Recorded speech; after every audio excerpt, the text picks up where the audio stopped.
Binigyang diin ni PNP Chief Police General Jose Melencio Nartates Jr. ang napapanahon at kahalagaan ng 4 na araw na IED Threat and Security Symposium na isinagawa sa isla ng Boracay.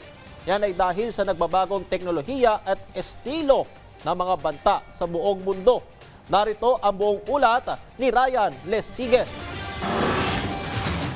Malaki ang posibilidad na grupo galing sa southern part ng Pilipinas ang nasa likod ng pagpapasabog sa labas ng Department of Justice ng Improvised Explosive Device o IED at pag-iwan ng isa pang IED sa labas ng Senado ilang oras bago ang State of the Nation address ni Pangulong Ferdinand R. Marcos Jr. noong Lunes. Ayon kay PNP Chief Police General Jose Melencio Nartates Jr., bilang na ang mga araw ng mga sospek sa magkakahiwalay na insidente. Binigyan din pa ng hepe ng pambansang pulisya na malaking bagay ang ginagawang koordinasyon ng bawat law enforcement agency para madaling maresolba ang bawat insidente ng karahasan.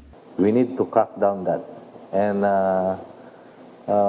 we have good leads, and our operatives, our detectives are in close coordination with the different law enforcement units para mahuli natin. Okay, malapit na yon. Ngayong araw, pinangunahan ni Nartates ang pagtatapos ng 4 na araw na IED Threat and Security Symposium. Sinabi ni Nartates na timely at essential ang naturang aktibidad dahil sa patuloy na pagbabago ng estilo ng banta.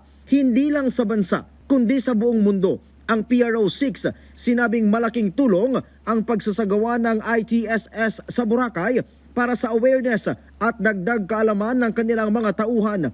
As technology advances and criminal networks become more adaptive, our ability to anticipate, prevent, and respond to improvised explosive device or IED threats must keep pace. That is why this symposium is both timely and essential.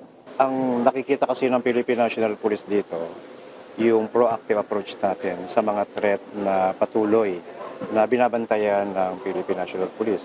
Halimbawa dito sa Western Visayas, nakita natin maraming mga ports dito sa kabuuan ng Panay Island.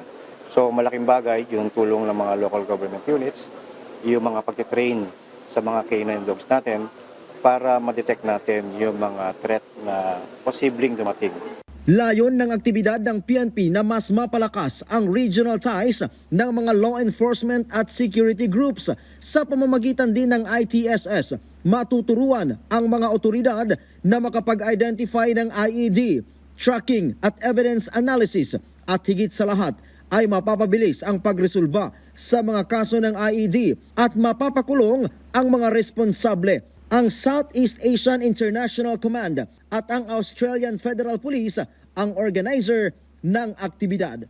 Mula dito sa Boracay Island, Ryan Lesiges para sa Bayan.